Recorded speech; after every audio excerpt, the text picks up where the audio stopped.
वर्ष 2023 के मध्य प्रदेश विधानसभा चुनाव के बाद मोहन यादव को प्रदेश की जिम्मेदारी सौंपी गई।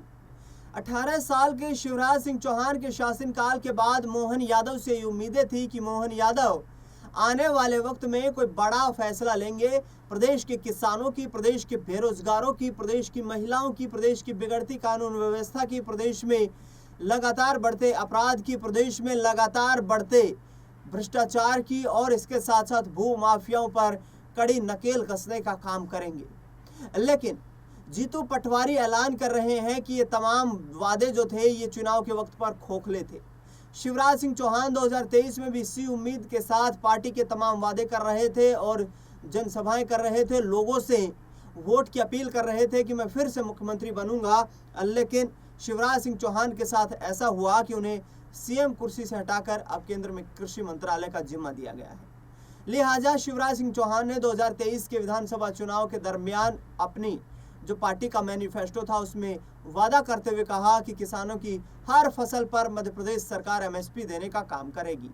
प्रदेश में 2.5 लाख सरकारी नौकरियां दी जाएंगी और रोजगार के नए अवसर भी पैदा किए जाएंगे। महिलाओं को 2,500 रुपये प्रति माह समान रूप से दिया जाएगा और कानून व्यवस्था को बेहतर बनाया जाएगा। मध्य प्रदेश में खनन माफिया, भू माफिया पर कड़ा एक्शन होगा और मध्य प्रदेश में भ्रष्टाचार पर लगाम लगाई जाएगी। दरअसल इन तमाम मुद्दों को लेकर अब मोहन यादव सरकार को कांग्रेस पार्टी के प्रदेश अध्यक्ष जीतू पटवारी घेर रहे हैं। जीतू पटवारी का कहना है कि जिस तरीके से मोहन यादव सरकार अब निष्क्रिय दिखाई दे रही है, उसके पीछे की सबसे बड़ी रणनीति नजर ये आती है कि शिवराज सिंह चौहान ने मध्य प्रदेश में झूठे वादे किए थे। दरअसल आने वाले वक्त में प्रदेश की जनता भारतीय जनता पार्टी को सबक सिखाने वाली है। आपको बता दें कि जिस तरीके से जीतू पटवारी ने हमला बोलते हुए कहा है कि मोहन यादव की सरकार बिल्कुल मध्य प्रदेश की जनता से नफरत करने लगी।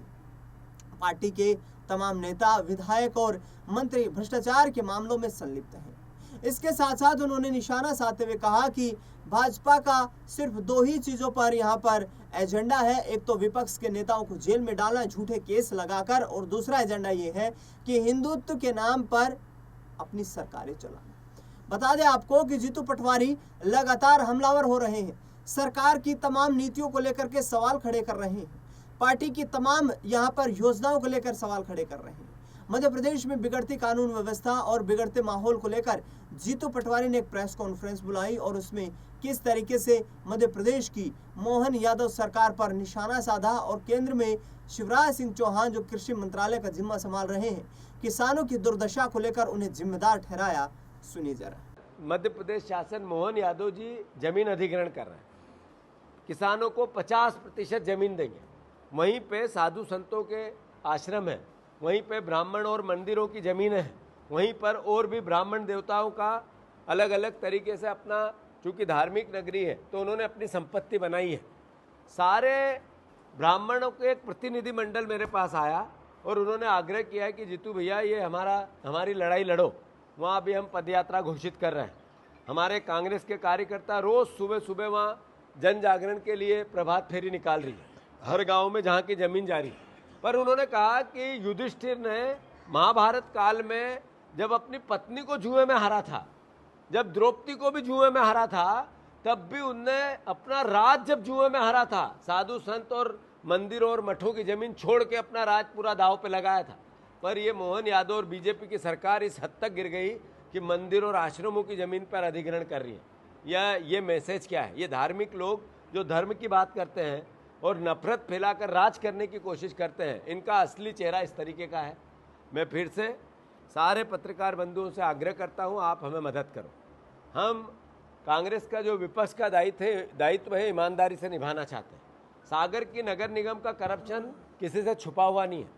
यहाँ का पार्षद जितने यहाँ कर्मचारी है उसमें से 30% जो कर्मचारी है भाजपा के नेताओं के यहाँ काम करते हैं, और उसका बोझ कौन उठाता है? सागर की जनता उठाती है। यहाँ पर जितना एक पार्षद के एरिया में काम होता है, जैसा अपने बड़े नेता इनके करप्शन करते हैं, वैसे ही पार्षद और नगर निगम के हमारे नेता भी करने लगे हैं। हर चीज़ में 30% कमीशन, 15-15 करोड़ रुपया एक एक विधायक को भारतीय जनता पार्टी दे रही है, जो और कांग्रेस के विधायकों को नहीं दे रही है। यही लोकतांत्रिक मर्यादा और मूल्यों की हत्या कर रही है। उन 15 करोड़ का विधायक जब अपने सरपंच को भी पैसे देता है तो 30% कमीशन मांगता है। एक सरपंच, आपको मैं सबको चुनौती देता हूं, पूछ के बता दो अगर नहीं मांगता हो, कोई बिना सरपंच विधायक से बिना कमीशन लिए अगर फंड जारी करा ले। एक ऑफिस जहां बिना लेन देन किए कोई काम हो जाए, एक टीआई जो बिना पैसे लेन देन किए कोई काम कर दे। टीआई का काम अवैध शराब बिकवाना बन गया। एसपी, डीएम सब पैसे दे के आते हैं। इस तरह के हालात इससे पहले कभी नहीं हुए थे। हम अपना दायित्व निभा रहे हैं, आपका सहयोग मांग रहे हैं। धन्यवाद। कि हम ये कहें कि बीजेपी ऐसी की वैसी, सबको पता है, सबको पता है कि अगर भ्रष्टाचार और बीजेपी दो नाम एक साथ लिखो तो एक ही नाम दिखते हैं, अलग अलग नहीं है। भ्रष्टाचारी ही है बीजेपी। सबको पता है नरेंद्र मोदी के नए भारत का। नए भारत में उन्होंने कहा था न खाऊंगा न खाने दूंगा। ये यहां पर जितने मंत्री हैं बीजेपी के, पूर्व मंत्री हैं, सबकी हवेलियां, होटल है, सबका कारोबार, सबकी बड़ी बड़ी इनकम की सोर्स, सागर से ज्यादा इस बात को कोई नहीं जान सकता। सागर के मीडिया कर्मियों से ज्यादा इस बात को कोई नहीं जान सकता। साथियों, यह भी पता है कि यहाँ की कानून व्यवस्था क्या है। मैं कल उतरा निवाड़ी, परसों, पहले जैसे ही गया तो लोग कौन मिले? एक गरीब आदिवासी परिवार, उसके एक महिला आई, उसके पति की हत्या कर दी दबंगों ने। हत्या तो कर दी, उसके बाद वो पुलिस के पास बार बार जाती है, पुलिस उसके पकड़ने नहीं जाती, सबसे पहले एफआईआर ही नहीं लिखती। एक ऐसी महिला जिसका छोटा एक बेटा था, उसकी हत्या पुलिस, एक दबंगों ने कर दी, पुलिस उस दबंग के घर तक नहीं जा पाई। दूसरी, उससे आगे बढ़ा टीकमगढ़, 3 दलित परिवार के लोगों को जिंदा जला दिया। फिर उससे आगे बढ़ा, यह भी 3 दिन 4 दिन की घटना है। जब उससे आगे बढ़ा तो एक ऐसा परिवार जिसके छोटे छोटे बच्चे थे, इसलिए हत्या कर दी कि भारतीय जनता पार्टी के नेताओं के खिलाफ उसने सवाल कर लिए, जवाब दे दिए, उसने आवाज उठा दी। अभी सागर में मैं अभी घुसा, जैसे ही सागर में हम बंडा में घुसे, एक भाई की कल हत्या हो गई। इसलिए हत्या क्यों हुई, पुलिस के पास गया, पूरे दिन चक्का जाम किया, एफआईआर नहीं लिखी। वो भी दलित परिवार, ओबीसी परिवार का साथी था। मतलब 3 दिन के दौरे की 3 घटनाएं, 4 घटनाएं मैं आपको बताना चाहता हूं क्या हालात है।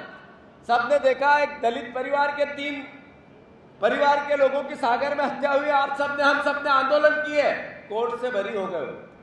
आखिर कैसा नया भारत है ये नरेंद्र मोदी का? ये सबको पता है कि अद्भुत, अकल्पनीय, जो शब्दों से बयान नहीं की जा सकती वैसी यातना चल रही है। कोई एक परिवार नहीं मिलेगा जिसकी इनकम बढ़ी हो।